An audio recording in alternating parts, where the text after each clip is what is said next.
ನಿಮ್ಗೊಂದು ವಿಷಯ ಗೊತ್ತಾ ಪಪ್ಪ? ಏನ್ ಪುಟ್ಟಿ? ಮ್ಯಾಮ್ಗೆ 2 ಮಕ್ಳಂತೆ. ಹೌದಾ? ಹ್ಞೂ ಪಪ್ಪ. ನನ್ಗೆ ಗೊತ್ತೇ ಇರಲಿಲ್ಲ. ಆಕಾಶ್ ಒಬ್ನೇ ಅಲ್ವಂತೆ, ಇನ್ನೊಂದು ಮಗು ಇದೆಯಂತೆ. ಅವರಿಬ್ರು ಟ್ವಿನ್ಸ್ ಅಂತೆ, ಬ್ಯಾಕ್ ಟು ಬ್ಯಾಕ್ ಹುಟ್ಟಿದಾರಂತೆ. ಬಟ್ ಪಾಪ ಚಿಕ್ಕ ವಯಸ್ಸಲ್ಲಿ ಆ ಮಗು ಎಲ್ಲೋ ಕಾಣೆ ಆಗೋಗಿದೆ ಅಂತ.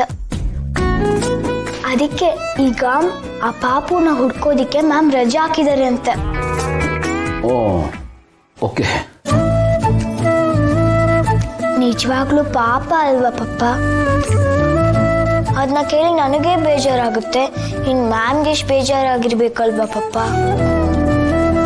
ಆದ್ರೆ ಒಂದು ಪಾಯಿಂಟ್ ಇದೆ ಪಪ್ಪ. ನೀವು ಹೇಳಿದ್ರಲ್ಲ ರಾಜ್ಕುಮಾರ ಕತೆ, ಅದರಲ್ಲಿ ಮಗು ಕಳ್ದೋಗೋದು ಮತ್ತೆ ಮ್ಯಾಮ್ಗೂ ಮಗು ಕಳ್ದೋಗಿರೋದು ಎರಡು ಸೇಮ್ ಆಗಿದೆ ಅಲ್ವಾ ಪಪ್ಪ? ಅಲ್ಲೂ ಮಗು ಮಿಸ್ಸಿಂಗು, ಇಲ್ಲೂ ಮಗು ಮಿಸ್ಸಿಂಗು. ತುಂಬಾ ಫೀಲಿಂಗ್ ಅಲ್ವಾ ಪಪ್ಪ? ಅಲ್ಲೂ ಟ್ವಿನ್ಸು, ಇಲ್ಲೂ ಟ್ವಿನ್ಸು. ನೀವು ಹೇಳಿದ ಕತೆ ರಿಯಲ್ ಆಗಿ ನಡೀತಿದೆ ಅಲ್ವಾ ಪಪ್ಪ?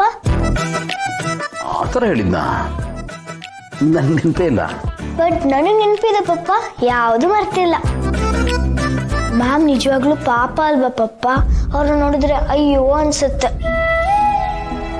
ಪಾಪು ಕಳ್ದೋಗಿದ್ದಕ್ಕೆ ಎಷ್ಟು ಬೇಜಾರಾಗಿರ್ಬೇಕು ಅವರಿಗೆ. ಮಕ್ಳಿಗೆ ಈ ರೀತಿ ಆದ್ರೆ ಪೇರೆಂಟ್ಸಿಗೆ ಕಷ್ಟ ಅಲ್ವಾ ಪಪ್ಪ? ಯಾಕೆ ಪಪ್ಪ ಡಲ್ ಆಗ್ಬಿಟ್ರಿ? ನಿಮಗೂ ಬೇಜಾರಾಗ್ತಾ ಇದೆಯಾ?